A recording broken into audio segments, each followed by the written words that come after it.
And then where's my audio? I do 2 recordings. Let's see here. Okay, that's looking good. Can you say just a couple words for me, please? Hi, Greg. That's perfect. Glad to be here. Okay, good. No, you're coming out great. So I just wanted to make sure that you're coming through. And I have the first segment, 16 minutes. I have the clock set at 16:20 or so. So we'll just be silent and you'll hear the music, the startup, and then we'll just get into it. Excellent. Thank you. Thank you very much. All right, here we go.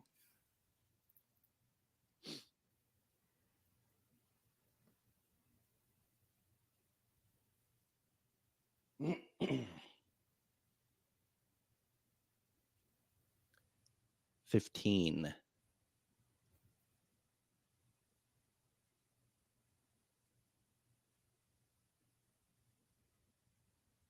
$5.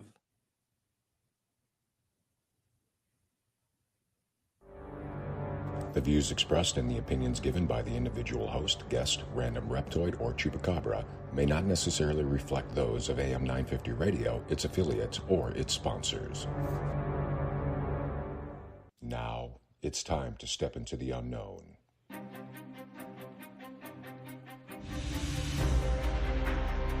There are things people experience but never talk about.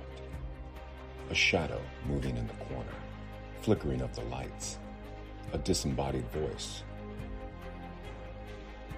We invite you to talk with us. Share your story, share your experience. Because this isn't just your story, this is our story. This is GhostBox Radio with Greg Bakun. And this is GhostBox Radio on AM 950, where every night we talk about the paranormal, ufology, Bigfoot, and so much more. My name is Greg Bakun, and thank you very much for joining me tonight. You know, this week is very interesting because tomorrow night, the next film in the Exorcist series comes out, Exorcist Believer.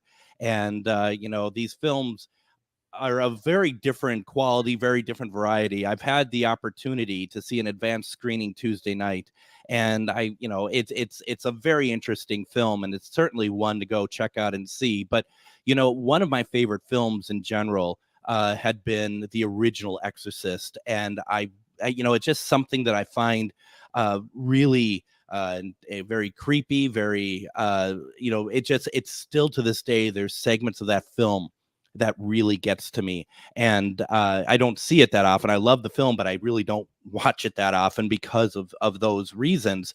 And I thought to myself, boy, it'd be interesting to bring on a friend of mine, someone who I respect greatly, and that she does this as well as many other things. And so I wanted to bring on today Bishop Kristina Rake, who we've had on before. We've talked a lot about demonology, exorcism, Bishop Rake, all the light subjects basically is what we're hitting on this show. So do you ever get annoyed that everyone only wants to talk to you about the dark? I mean, I'm sure they don't, but it just seems like that, like our conversations always seem to kind of go this direction, don't they?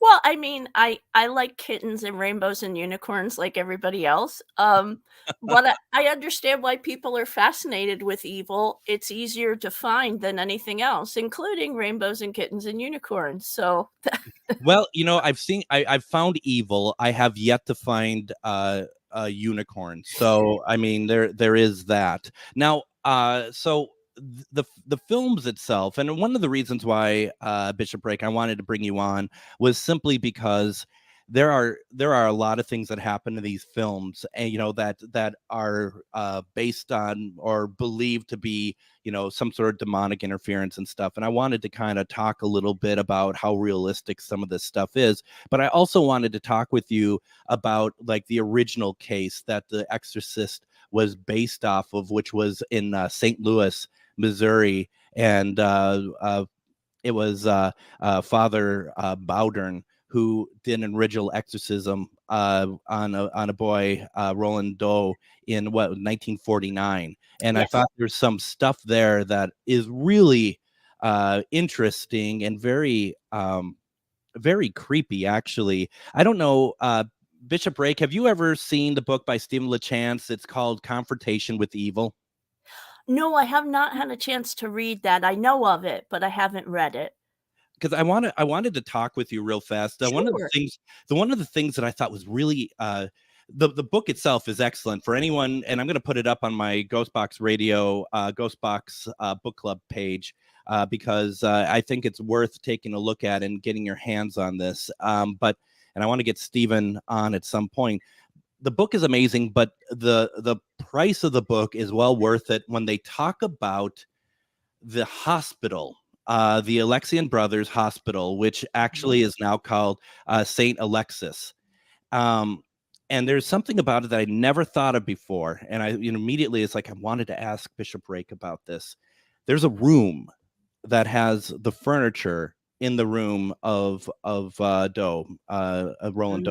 Mm-hmm. And that the dark energy appears to still be with that furniture in the room, where the room is locked up, but underneath like the door of the room, and this is like in the basement, of course, where else would it possibly be? That there's like the concrete is cracked all around it. And Stephen LeChance, who went down there, had special permission to go down there. He could hear things moving in the room. Mm-hmm. Yeah. Is that something, as you do exorcisms, is that a consideration that you have to keep in mind, that it's not just necessarily the person itself, but everything that person has affected? Well, and this is where my proclivity towards science comes in. I mean, if we're going to talk about objects, matter, the spaces between matter are actually rather large, and it's almost like having a negative nuclear bomb go off. There's a saturation that occurs. And so the objects that have been around during an exorcism are not necessarily possessed, but like any kind of residual haunting, they're marked with almost like an evil radiation signature, I guess would be the best metaphor Sure. to use. And so the furniture may be moving about, etc. But if you sit in the chair, even though you get a creepy vibe off of it, you're not necessarily going to be possessed. It doesn't mean that the consciousness, the actual personality of the demon is still present. It's like a photographic negative. It's just been imbued in those spaces between with a particular kind of signature frequency that we can pick up on. Do you think that's similar to the theory, the stone tape theory, where, if something traumatic happens, that it imprints upon the physical stuff? Like you said, it's all energy. Yes.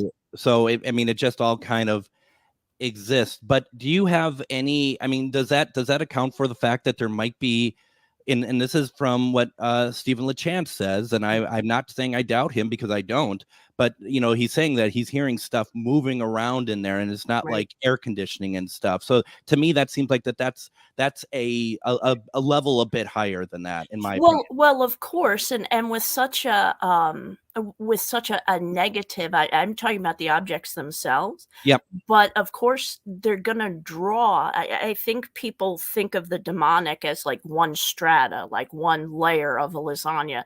Sure. It's not. There are hierarchies. There are different types of demons with different energy sources.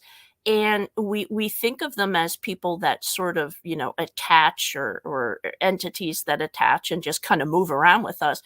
But they actually consume. I mean, they consume energy.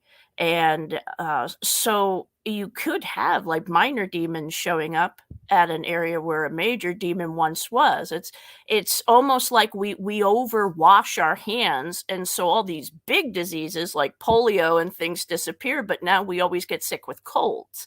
Yeah. It's the same type. I mean, the best metaphor for a demon is a virus. It's something that comes in, consumes, replicates, kills, and moves on. And the more we get that into our head, I think the more it helps explain all of these strange things that happen. I'm not surprised that there are other entities scrabbling around, picking up the scraps. that would make sense. So your thought is that it's not that entity that had been with Roland that had been exorcised. It's not anything residual. That it's become more, in a sense, like a hot spot, and maybe lesser sort of entities might just be attracted over to it. Absolutely. I think that's more likely. There is a medieval theory that goes back to Sumerian Babylon that once a demonic entity is exorcised, it goes to a very particular place.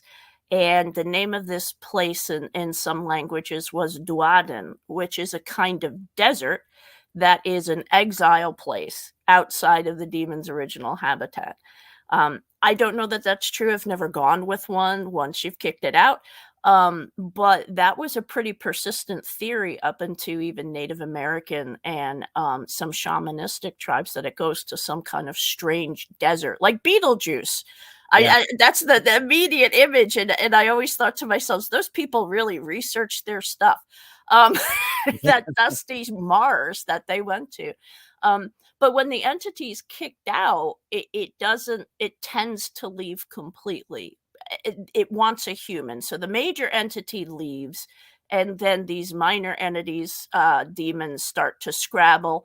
And yeah, that can really create a residual experience in the place that seems like personality, but it's not the original entity.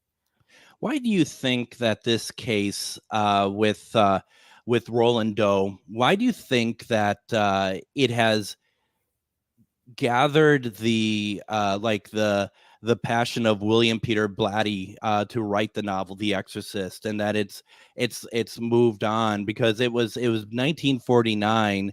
Was this really do you know if this was one of the first like really well, and maybe not well documented, because I think they're probably, most of them are well documented, but this one seemed to get more into the mainstream.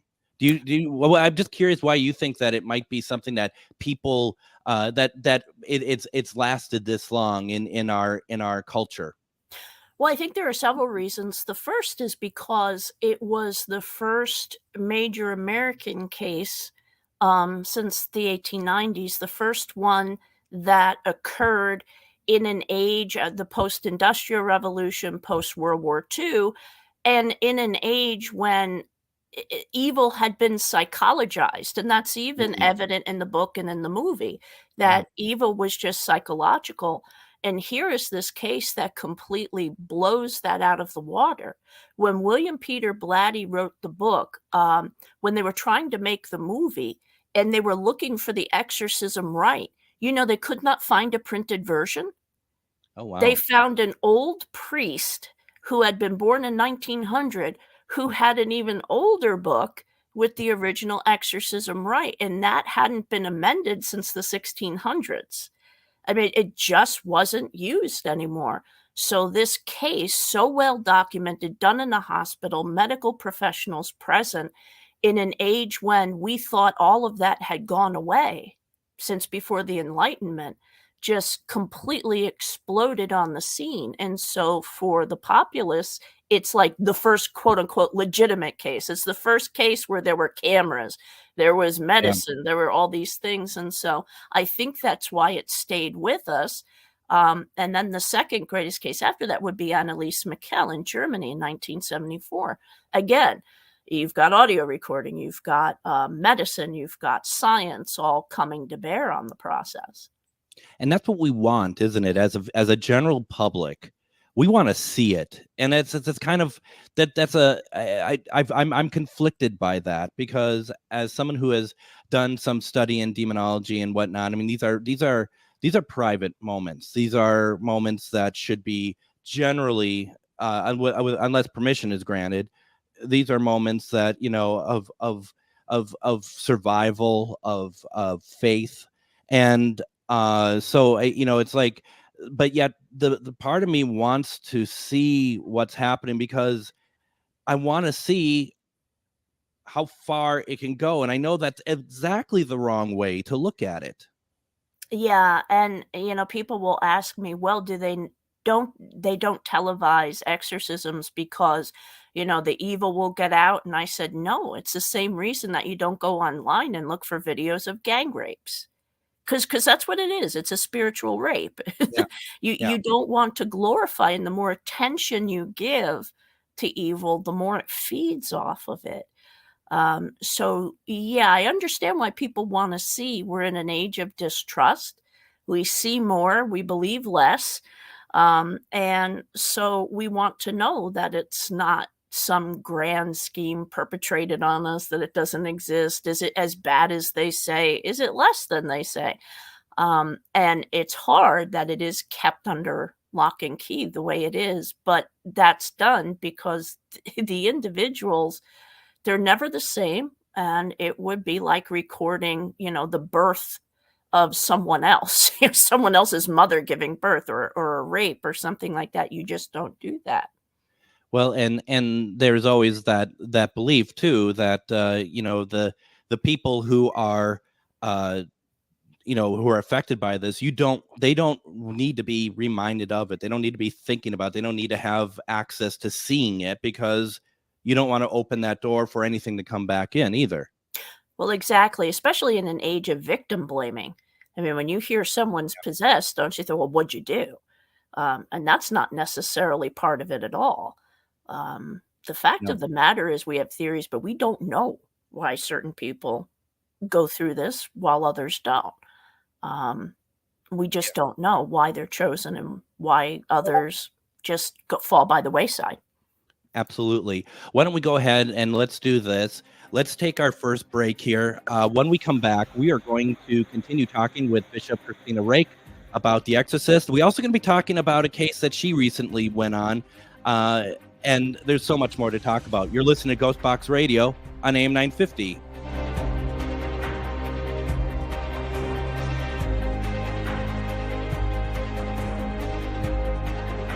All right.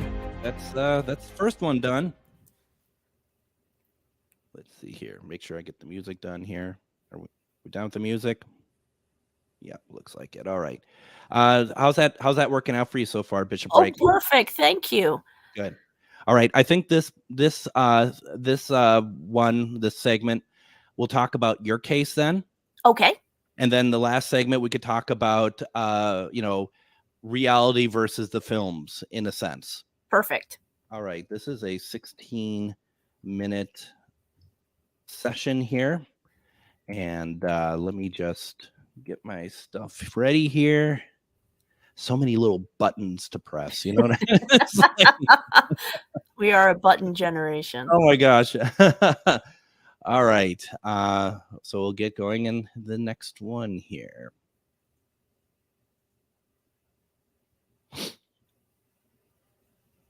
Nope,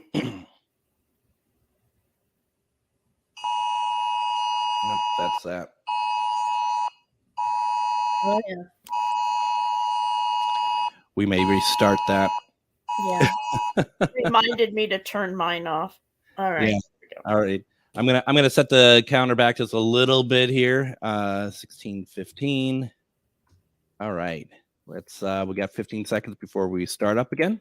Okay.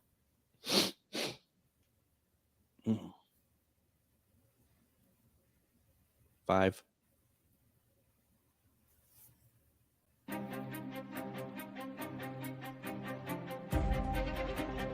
And welcome back to GhostBox Radio on AM 950. My name is Greg Bakun, and thank you very much for joining me. We have with us tonight Bishop Kristina Rake, and we brought her on because, I love talking with her about all sorts of subjects, but with the Exorcist Believer film coming out tomorrow, and I saw it earlier this week, it really made me want to think about talking about these films, talking about fact versus the films themselves. Now, Bishop Rake, one of the things that I don't know how I forget about it, that in the last segment, the way that you're talking and stuff, I forgot how scholarly you are. And I'm not, because I can't even say the word, and that's okay. But, I think I got most of the syllables right. But are you still offering your class on demonology? Yes. I do have a master's in theology from Andover Newton at Yale University, and I teach a course in demonology, but it's very academic. I mean, we start in Samaria, and we go through Babylonian demonology, Persian, Greek, scripture, apocrypha, all the way through the Middle Ages to modern day. And so I do offer that. I ask for a donation for it, and I send the money to our ministry in Kenya. And I think that's the point that needs to be made, is that you're not making anything off this. No, all of my ministry is voluntary. So all that money goes to our orphanage and our LGBTQ ministry in Kenya to help with human rights. That's fantastic. How can they find out more about these classes? At this point, the best thing to do is to email me, because the link I'm trying to I'm not good at technology, so my kids are helping me try to switch things around.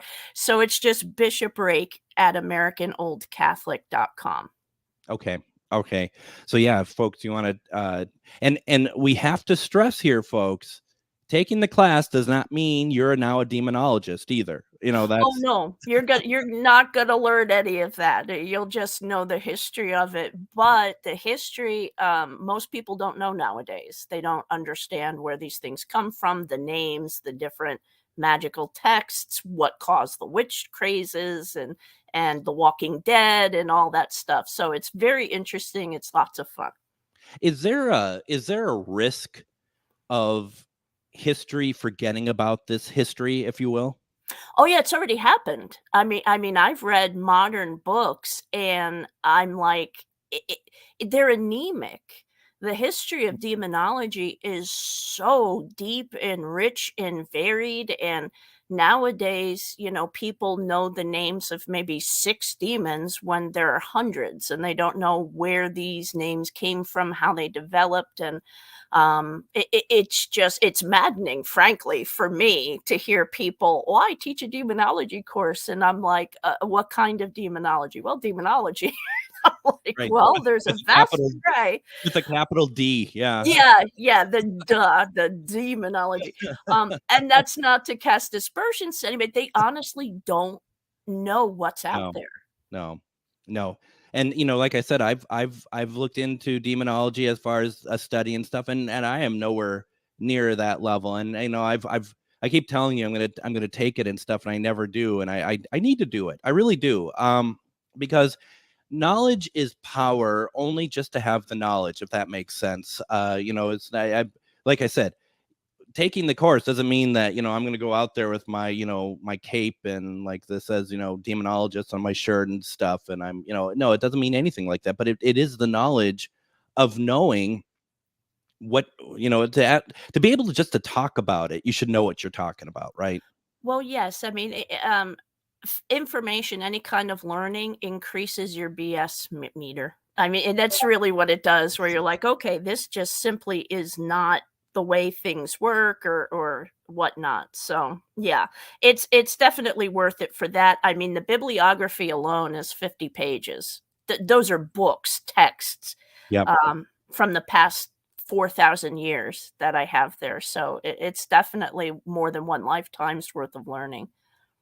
That's fantastic. Yeah. So definitely, if you're interested, and if you didn't catch that email address, reach out to me. I can forward it over to everyone as well. I want to switch gears here real fast because, and last time you and I had spoken, you were kind enough to speak for Char Savoy in my class, made a video, and you had said that you do not do exorcism, if I remember correctly, and correct me if I'm wrong, that you didn't do exorcism on people because that was very dangerous and you have a family.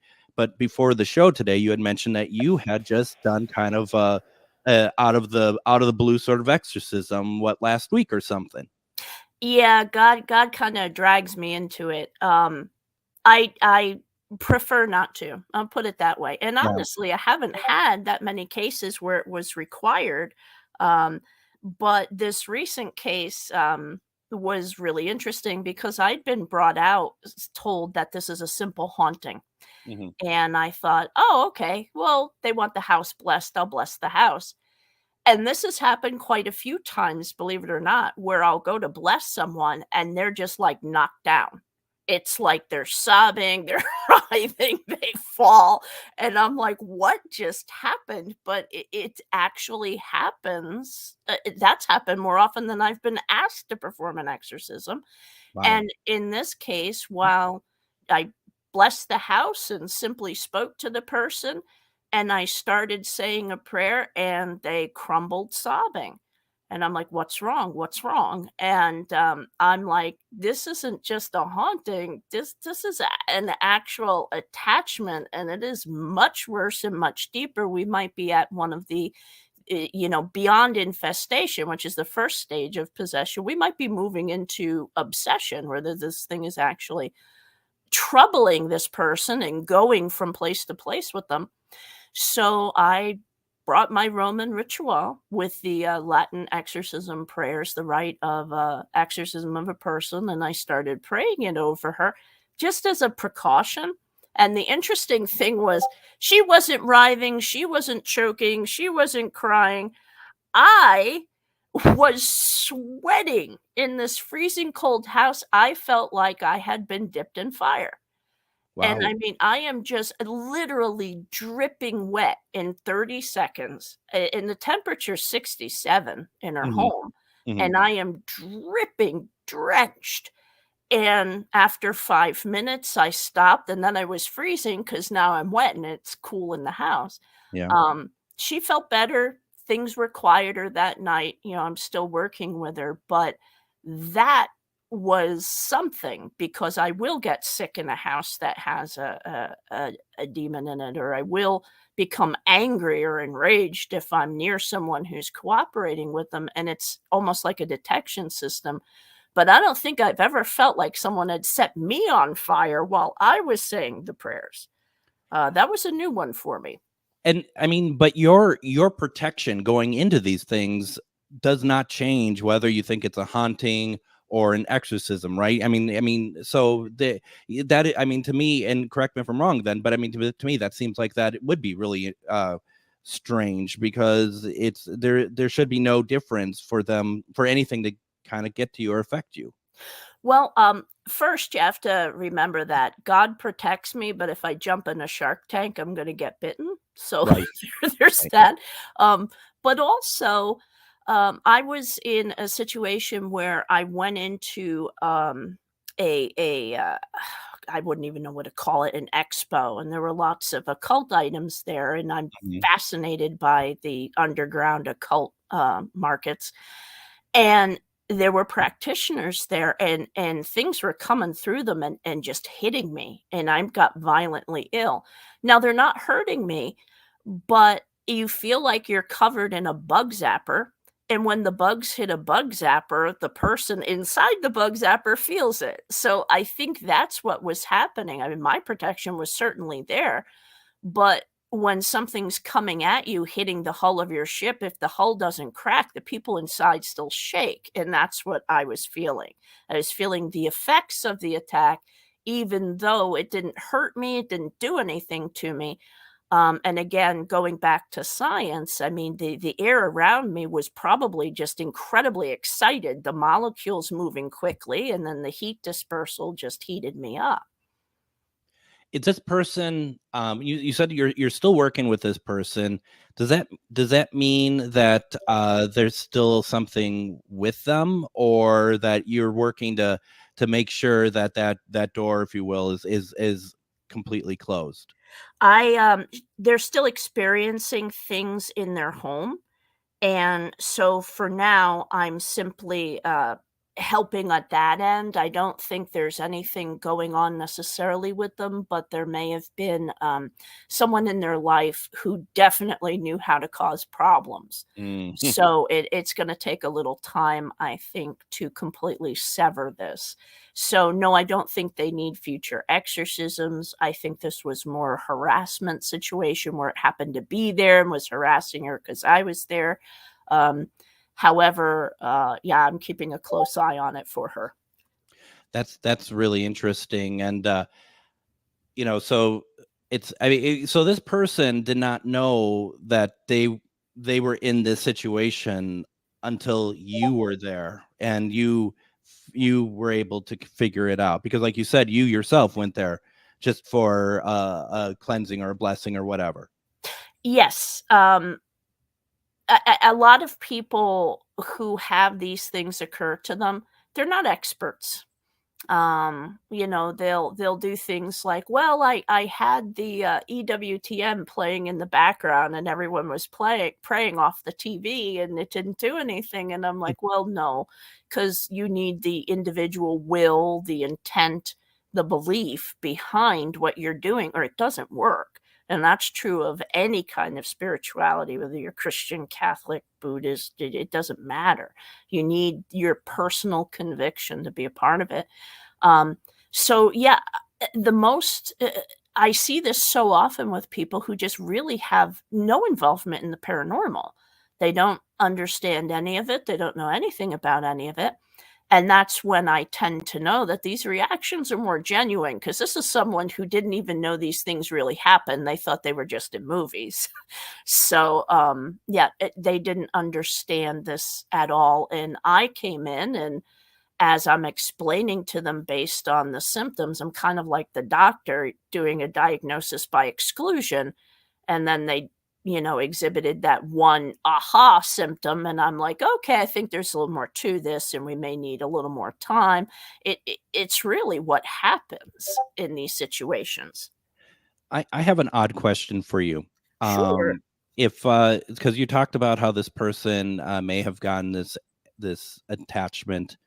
So if somebody puts a curse on somebody else, and is that a way to put some sort of evil entity or attachment onto somebody? I mean, it always seems like that it's meant to be more of like an inviting of that into your life. But can somebody curse that onto somebody else? Yes. It's a very lengthy, difficult process, and you really have to know what you're doing. There have been some really interesting Reddit deep dives on some of these magical curses that I found fascinating. But in addition, I don't think lots of people realize that for most of church history, up until maybe the 1500s, the belief was that you only got possessed in one of two ways. A, you asked for it willingly, or B, a witch did it. There was none of this possession by, invitation or anything. That's a modern notion. And that's what led to the witch crazes. Anything that smacked of possession had to have been done by someone else. And so, the kid in town has an epileptic seizure. Boom, let's go burn the old lady at the edge of town. So that was always the belief. That belief is far older than the belief that we invite anything ourselves. And when someone sends a curse or does something like that, any kind of attachment, or even trauma is a family curse, it's a little more extensive. You often have to kind of investigate the process that caused the curse to be placed on in order to get rid of it. So yeah, that does happen. And I've seen a couple of them, and the intergenerational family curses are the hardest, because you have to figure out how it was put on and how to kind of appease whatever caused it to be put on. So those are very difficult. That is really interesting. I just was curious about that. I mean, because, and the interesting thing is, like you said, these are some of these, like the inviting them in is a modern sort of thing, but, it's modern to civilization, but, these entities have existed throughout all of time. So they don't go with the flow. They don't go with what the trend is, right? Right. what it is what it is. Exactly. Yeah, I get it. Why don't we do this? Let's go ahead and let's go ahead and take our next break. When we come back, we're going to continue our conversation with Bishop Kristina Rake. We're going to talk about the differences between the film Exorcist versus what she might see or other exorcists might see. You're listening to GhostBox Radio on AM 950.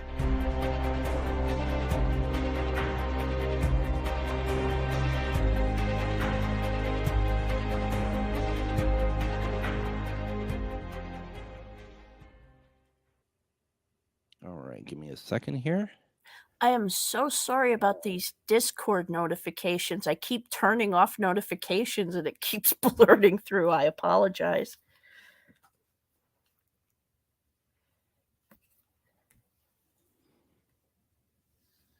Okay, so I think we'll just talk about the film versus real life, if that works for you. That's perfect. Thank you. Okay, so I'm going to start the timer here, and we'll start in 15 seconds.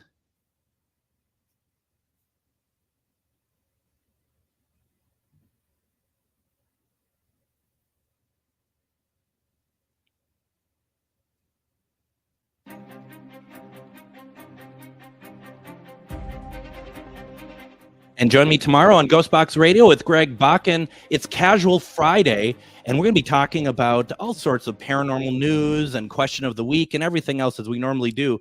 But we're also going to be talking a spoiler-free review of The Exorcist Believer, the new film that comes out Friday.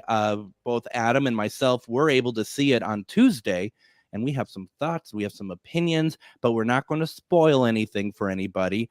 But we just want to talk about it a little bit. And if you see it, give us your opinion as well. We'd love that as well.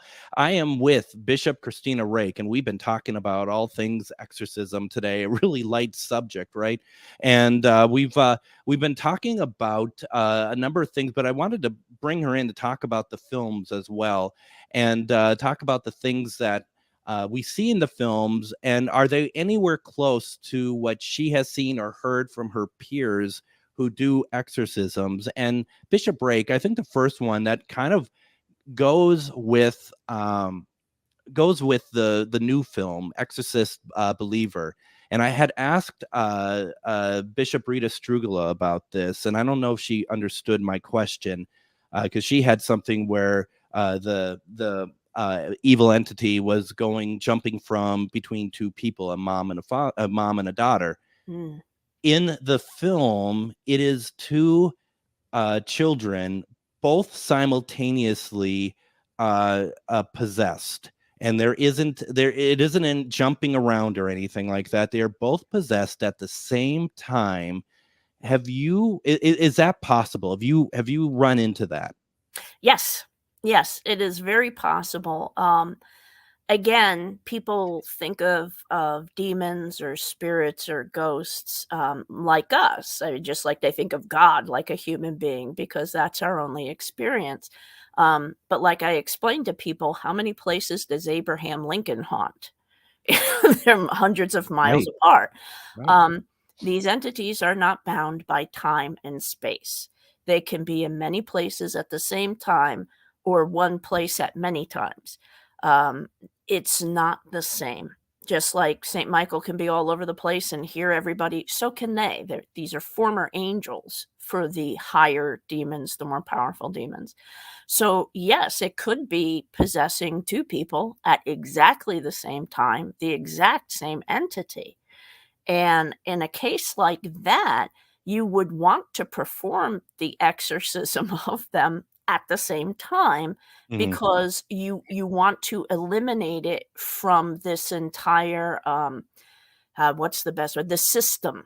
It's inhabiting a system, and you need to remove it rather than triangulate it. So yeah, I've read about that. There was a case in France in 1549 where an entire convent in Loudun was possessed, 68 nuns by the same demon. This is common throughout history. Oh my goodness. Yeah, that's something. And it's interesting. I'm just going to be very honest, and I hope it's not offensive to anybody. I always find especially Roman Catholic nuns, their habit and everything else, especially in the old days, very haunting. Yeah. It's very haunting. And I'm a big British television fan, and there's a series on Armchair Thriller called Quiet as a Nun, and it's one of the protagonists in it is a faceless nun in the same sort of habit. It's very, I don't want to say creepy, because I think that makes I think that's an insult to all nuns, but you know that imagery being used like in the film The Nun and stuff like that. I mean, it's used to that direction, and it's not they're not dressed any differently than as they would as followers of religion. So also, going kind of keeping in the Exorcist theme, I've talked about this a number of times on the program. William Friedkin, who directed the original Exorcist film, he had done in 2017 a documentary called "The Devil and Father Amort," and that was a documentation of a real exorcism.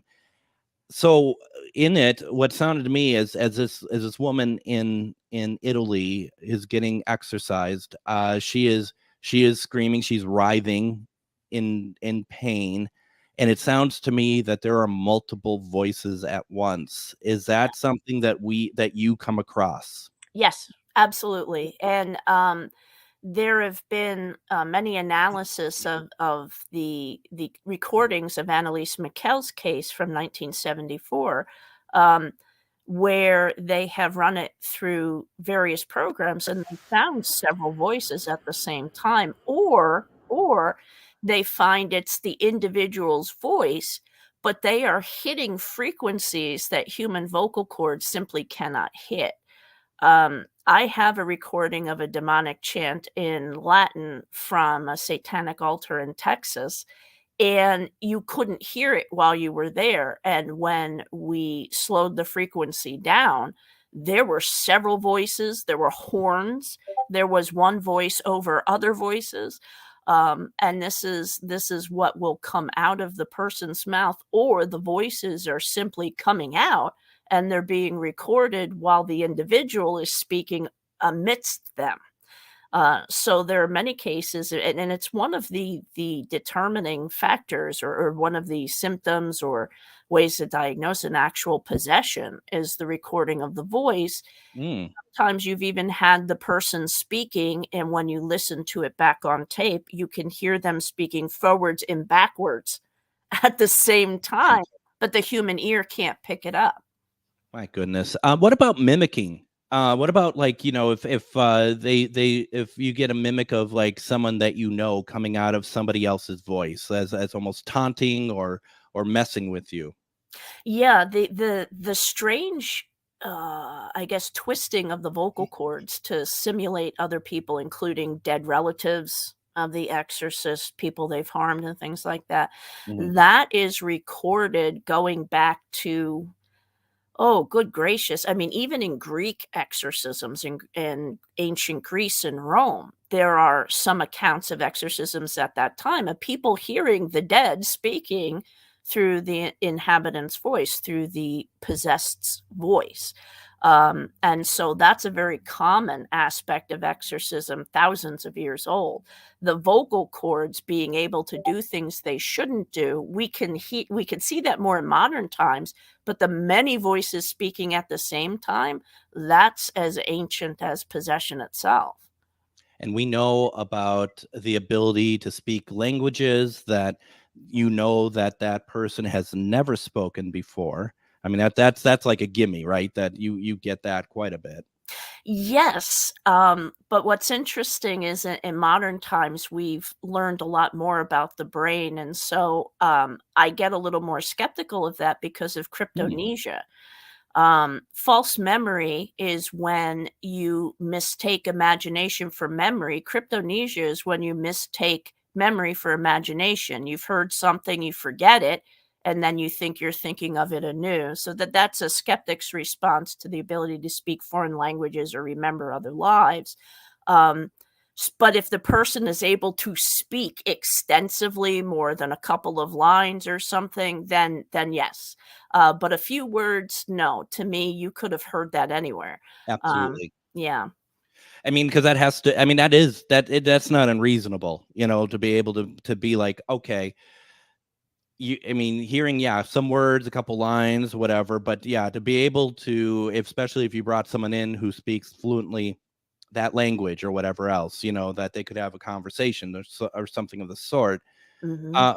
Yeah, I mean, and going more to the physical side of things, I see this in a number of these type of films, the idea of like a black gunge being exuded out of either their mouth or something like that. Is that a real thing? Yes. First of all, when people ask me, what does an exorcism look like? I'm like, well, there's lots of sweating and vomiting. It's just it's almost like a flu being expelled from the body. But there have been cases throughout history where people have vomited nails, pins, rats, bones, blood, fur.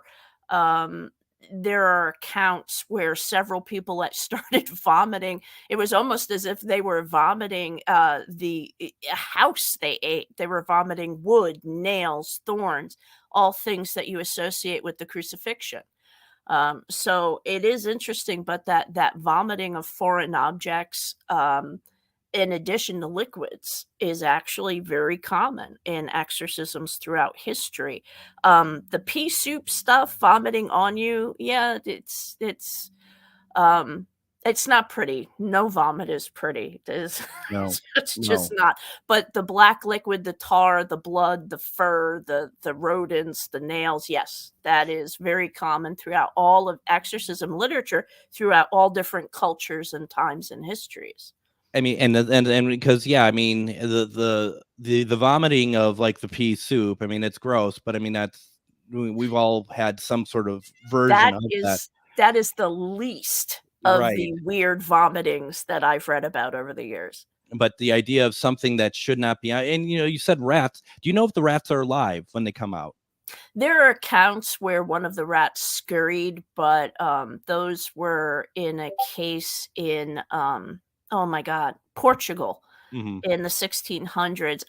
I don't know, because if someone vomited a rat in front of me and it moved even a little, in my mind, I'd be like, it ran away. Yeah. So whether it moved or not, that's very distressing that it was even in there. And that's the point, right? To scare you. Yes, exactly. The point is to scare you, but also the point is to show off.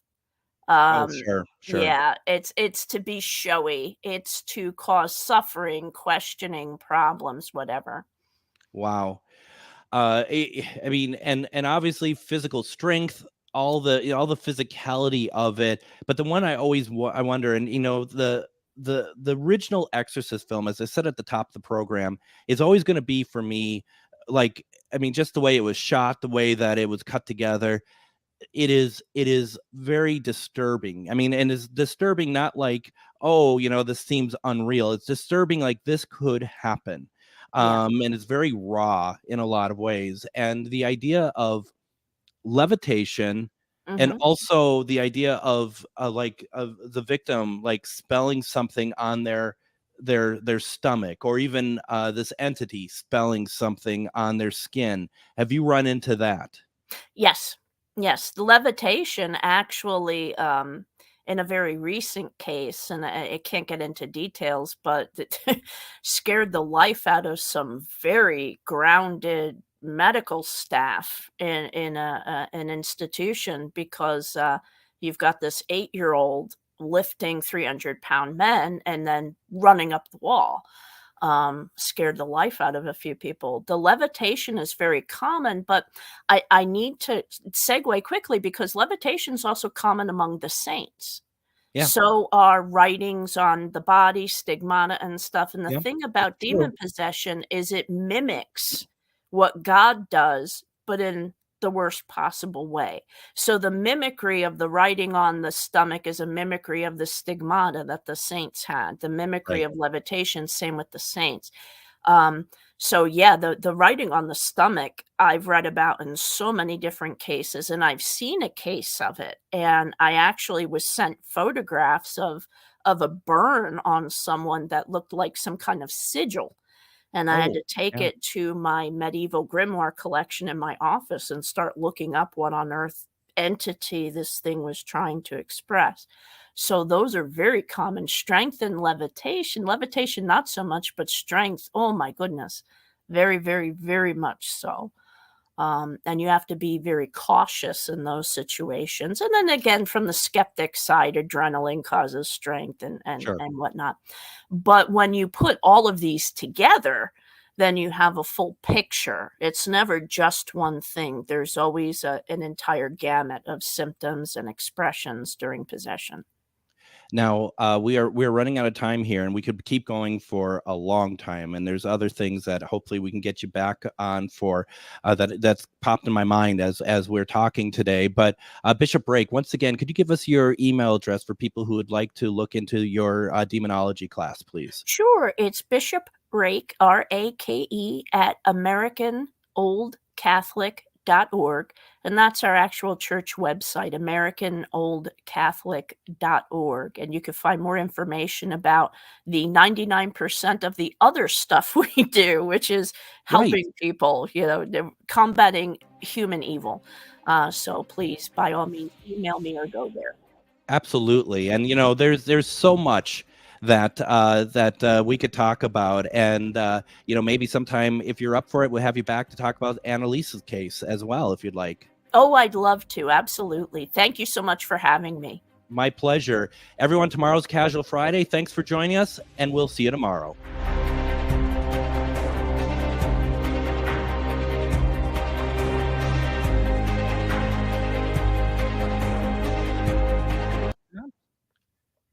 And all right.